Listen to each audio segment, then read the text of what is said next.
ടുനെറ്റ് news കാലാവസ്ഥാ വാർത്തയിലേക്ക് സ്വാഗതം.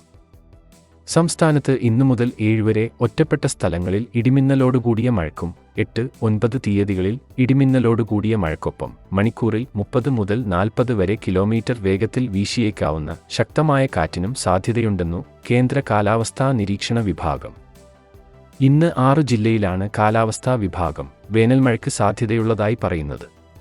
തിരുവനന്തപുരം, കൊല്ലം, പത്തനംതിട്ട, കോട്ടയം, എറണാകുളം, ഇടുക്കി ജില്ലകളിലാണ് മഴ സാധ്യത. കള്ളക്കടൽ പ്രതിഭാസത്തിന്റെ ഭാഗമായി കേരളം, തെക്കൻ തമിഴ്നാട് തീരങ്ങളിൽ ദേശീയ സമുദ്രസ്ഥിതി പഠന ഗവേഷണ വിഭാഗം ഓറഞ്ച് അലർട്ട് നൽകിയിട്ടുണ്ട്. ഇതിനകം സംസ്ഥാനത്ത് വിവിധ തീരപ്രദേശങ്ങളിൽ കടൽക്കര കയറിയതായി റിപ്പോർട്ട് ചെയ്തു. തിരമാലകൾ വീടുകളിലേക്കും റോഡുകളിലേക്കും അടിച്ചുകയറി. പലയിടത്തും ശക്തമായ കടലാക്രമണം അനുഭവപ്പെടുന്നുണ്ട്.